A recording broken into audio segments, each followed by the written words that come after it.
بسم الله الرحمن الرحيم. اهلا وسهلا بيكم حلقه جديده ورياكت جديد مع هشام.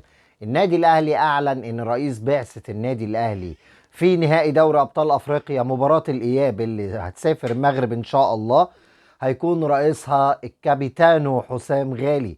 الخبر ده فرحني جدا جدا جدا لان الكابتن حسام غالي انا عارف ان الماتش ده بالذات حسام غالي اول مره يبقى رئيس بعثه للنادي الاهلي في اي بطوله. ده فرحني جدا في الماتش ده بالذات لان الماتش ده فعلا محتاج كابيتانو زي الكابتن حسام غالي اللي ان شاء الله باذن الله ينقل تجاربه اللي فاتت كلها للعيبه، يحسسهم قد ايه بالمسؤوليه، يعرفهم يعني ايه تروح تاخد بطوله من بره ارضك. حسام غالي طبعا عملها كذا مره، اخرها برضو نهائي 2012 قدام الترجي في رادس اما تعادلنا هنا 1-1 وكسبنا هناك 2-1 وكان الكابتن وهو كابتن الفريق. فاختيار موفق جدا من مجلس إدارة النادي الأهلي بإسناد المهمة دي لحسام غالي الكابيتانو التاريخي للنادي الأهلي. دي أول حاجة فرحتني جدا جدا، وإن شاء الله بإذن الله يا كابيتانو ترجع لنا برضو بالكاس إن شاء الله. تاني حاجة عايز أتكلم فيها عن الإعلام الرياضي اليومين دول. طبعا انا يعني في نماذج كتير من الاعلام الرياضي. طبعا عندنا الهجاص مش هتكلم عليه، هو اقل من اللي احنا نتكلم عليه اصلا. طبعا الهجاص معروف هو مين، رضا عبد العال. هتكلم بقى عن اتنين، النقيض للنقيض.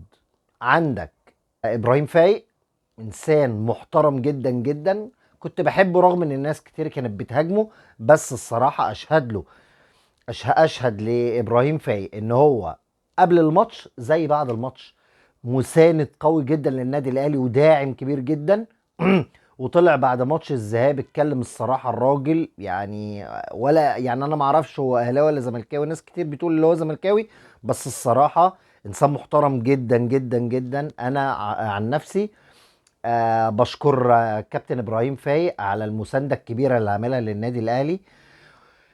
النقيض بقى بتاعه هاني كتكوت او هاني حتحوت. هاني حتحوت ده مثال للاعلامي الرخيص، اعلامي رخيص. يعني جه قبل ماتش الذهاب يتكلم مع ان حمدي فتحي طلب اللي هو يقعد مع مجلس الاداره والجهاز الفني علشان يناقشهم بعرض قطري. طبعا مش منطقي خالص. يعني ده حتى لو الكلام ده حقيقة ما ينفعش انت كإعلامي تطلع تتكلم الكلام ده قبل نهائي دوري أبطال أفريقيا. لا ده كمان حاجة ما يعني لا تعقل، يعني مستحيل تحصل. مش هقول لك مستحيل تحصل يعني اللي هي مستحيل تحصل في النادي الأهلي بالذات. لا هي مستحيل تحصل ان فريق داخل على نهائي بطولة لعيب رايح يتكلم يا جماعة تعالوا ناقشوني في العرض بتاعي.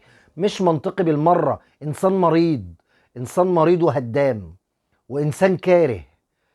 يعني نقيض للنقيض زي ما اشدت بابراهيم فايق. لازم يعني هاني حتحوت ده لازم الاهلاويه كلها تقاطع اللي هي تتفرج على البرنامج بتاعه اصلا. لازم في النهايه ان شاء الله باذن الله باذن الله رب ضاره نافعه وقدر الله ما شاء فعل. بالنسبه للهدف بتاع الوداد اللي جه على ارضنا، احنا كلنا ثقه في لعيبه النادي الاهلي اللي ان شاء الله ان شاء الله ان شاء الله باذن الله يرجعوا لنا بالكاس ان شاء الله. واتمنى ان الكابيتان وينقل خبرته في النهائيات وفي المباريات دي بالذات للعيبه. ونشكر النادي الاهلي لاسناد المهمه دي للكابيتان حسام غالي، وتصبحوا على خير.